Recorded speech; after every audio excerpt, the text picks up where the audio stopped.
Hello అండి. నమస్తే. Welcome back to my channel. ఎలా ఉన్నారండి అందరూ? ఈరోజు నేను వినిపించబోయేది తల్లి కొడుకుల కథ. రాజేష్ కాలేజ్ హాస్టల్ నుంచి శాంతికి కాల్ చేసి తనకు ప్లేస్మెంట్‌లో మంచి జాబ్ దొరికిందని, 6 లాక్స్ పర్ యానమ్ సాలరీ వస్తుందని సంతోషంగా చెప్తాడు. ఇదంతా నీ వల్లనే అమ్మా! నువ్వు లేకపోతే ఇదంతా నాకు సాధ్యం కాదని అంటాడు. దానికి శాంతి సంతోషిస్తుంది. తను కన్న కల నెరవేరిందని, తనకు చాలా సంతోషంగా ఉందని, జీవితంలో ఎప్పుడూ ఇంత ఆనందం పొందలేదని చెప్తుంది. రాజేష్ ఇద్దరం కలిసి దైవదర్శనానికి వెళదామని, సిద్ధంగా ఉండమని చెప్పి కాల్ కట్ చేస్తాడు. శాంతి భర్త ఫోటో దగ్గరకు వెళ్ళి, మీరు బ్రతికుండగా కోరుకున్న కలను ఇప్పటికీ రాజేష్ నెరవేర్చాడని ఆనంద బాష్పాలతో చూస్తూ అంటుంది. శాంతి భర్త 5 సంవత్సరాల క్రితం హార్ట్‌అటాక్ వచ్చి చనిపోయాడు. అతడు బ్రతికుండగా ఎన్నోసార్లు అంటూ ఉండేవాడు.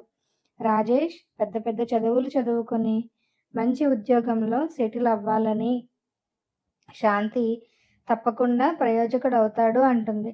కానీ కొడుకు ఉద్యోగస్తుడయ్యేసరికి చూసి ఆనందించడానికి తన భర్త బ్రతికిలేనందుకు బాధపడుతుంది. వారం రోజుల తరువాత రాజేష్ హాస్టల్ నుంచి వస్తాడు.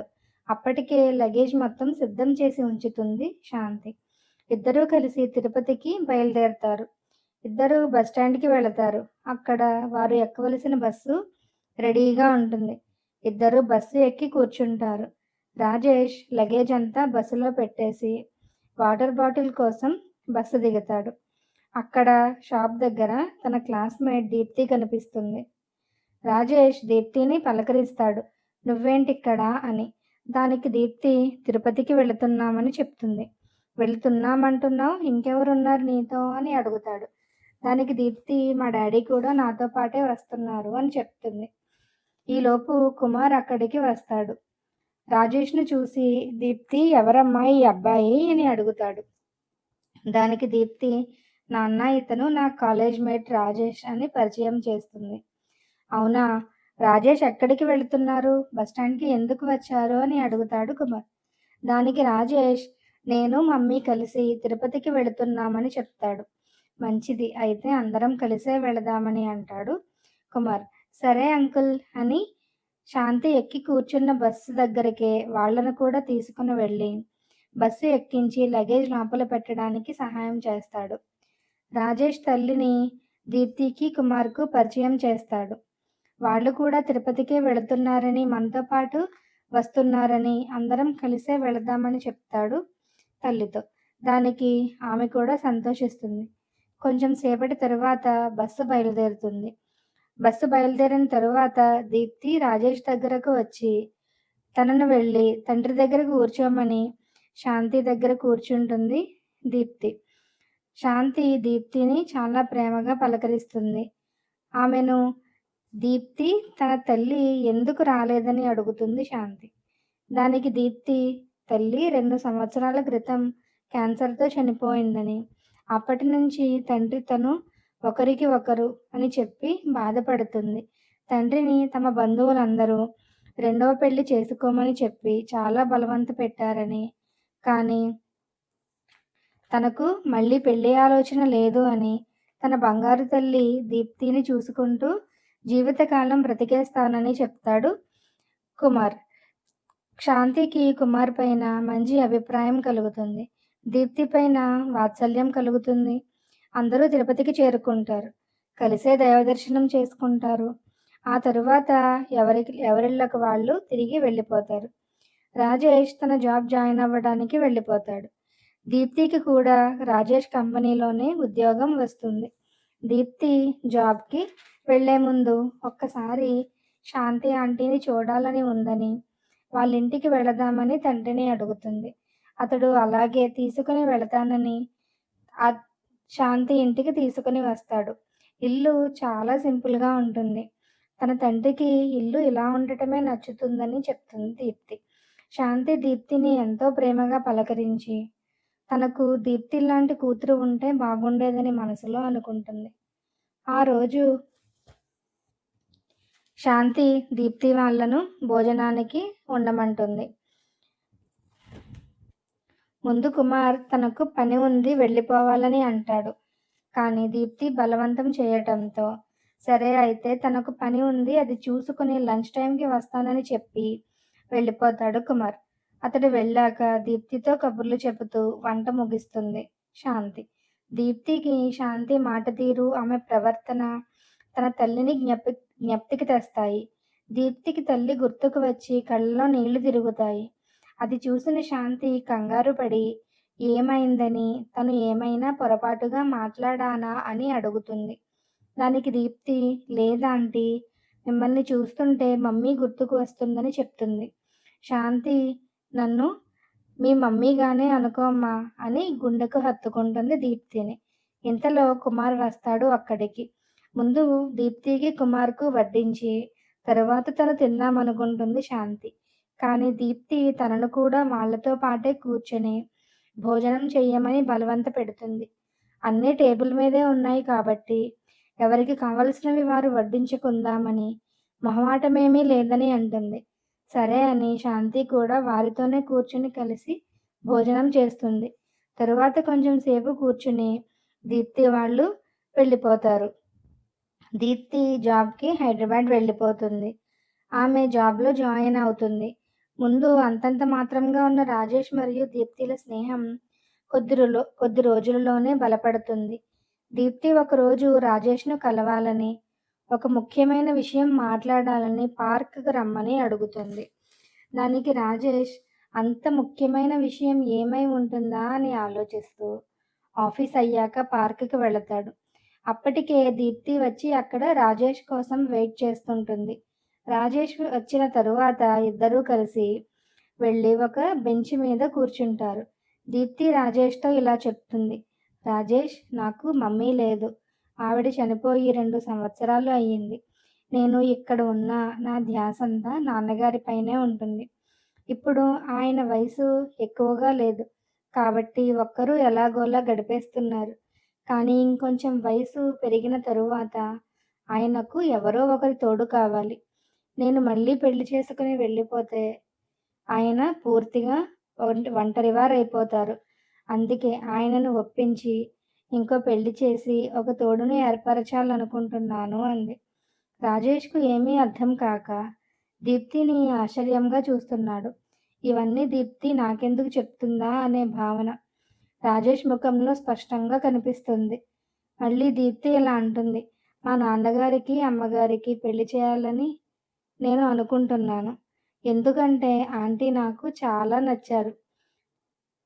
ఆమె దగ్గర నేను మళ్ళీ తల్లి ప్రేమను పొందాననే భావన కలిగింది. ఆంటీకి కూడా ఒక తోడు కావాలి. మీ ఫాదర్ పోయిన దగ్గర నుంచి ఆంటీ ఒంటరిగానే ఉన్నారు. ఇప్పుడు బానే ఉంటుంది లోన్లీనెస్. కానీ నీ పెళ్ళి అయ్యాక అదే ఆంటీకి దుర్భరంగా మారుతుంది. అందుకే శాంతి ఆంటీని మా నాన్నగారిని ఒప్పించి ఇద్దరిని ఒకటి చెయ్యాలనుకుంటున్నాను. నువ్వేమంటావ్ అని అడిగింది రాజేష్‌ని దీప్తి. రాజేష్ దీప్తినే కళ్ళు పెద్దవి చేసుకొని చూస్తుంటాడు. ఇన్నాళ్ళు తన తల్లికి ఒక తోడు వెతకాలనే ఆలోచన తనకు రాలేనందుకు బాధపడతాడు.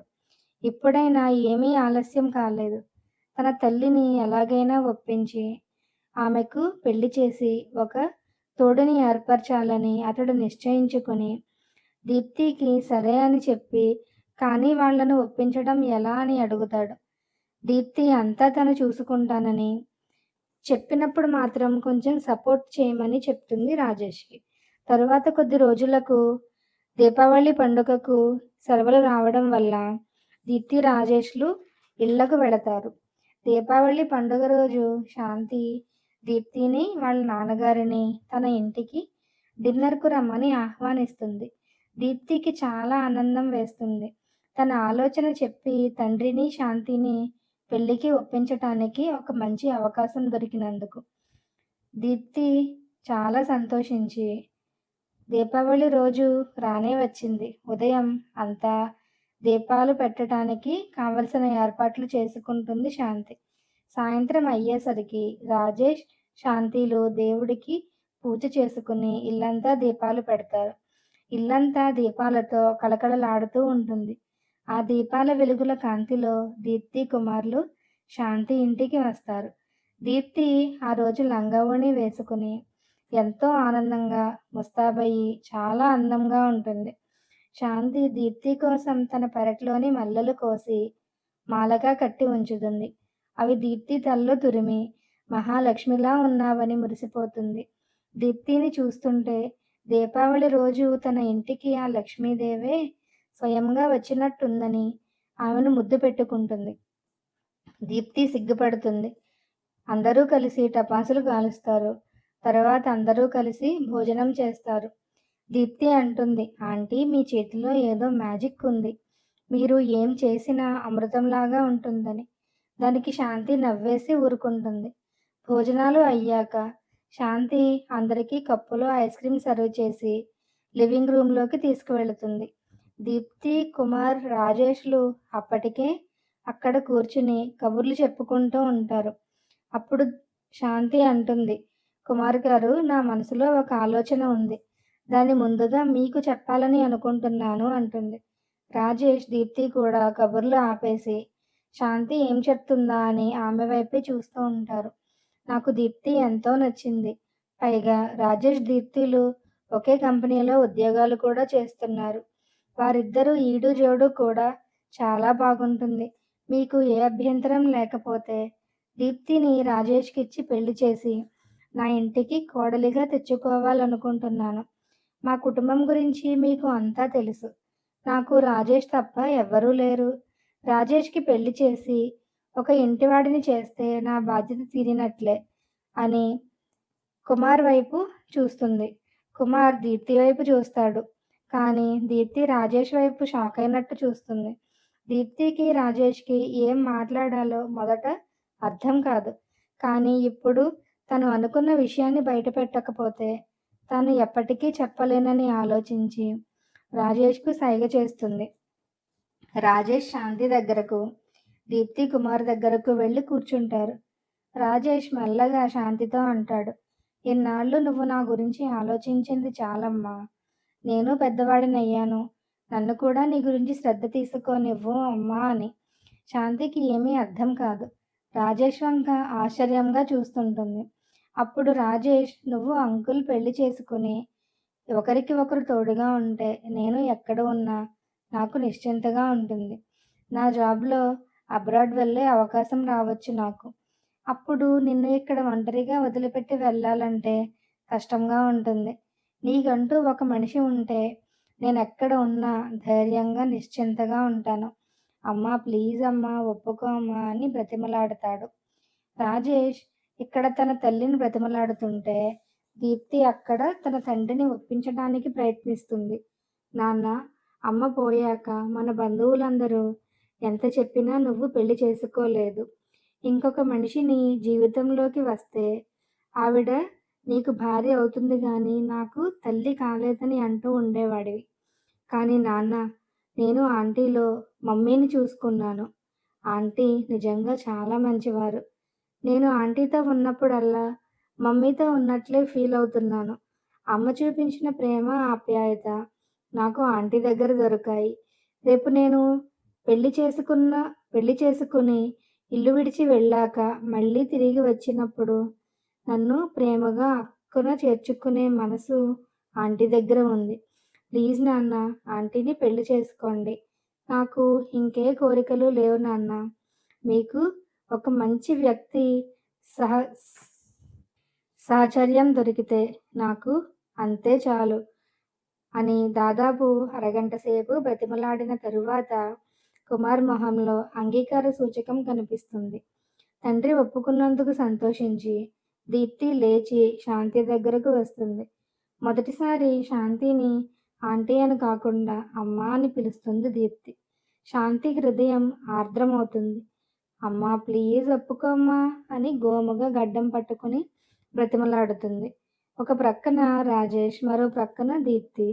ఇద్దరూ చెరో వైపు నుంచి ఆమెను ఊపిరాడనివ్వరు. శాంతి కళ్ళెత్తి ఓరగా కుమార్ వైపు చూస్తుంది. అతడు నవ్వుతూ తననే చూడటం గమనిస్తుంది. ఆమె కళ్ళు సిగ్గుతో వాలిపోయాయి. ఆమె ఒప్పుకుందని అర్థం చేసుకుని యాహూ అని గట్టిగా అరుస్తారు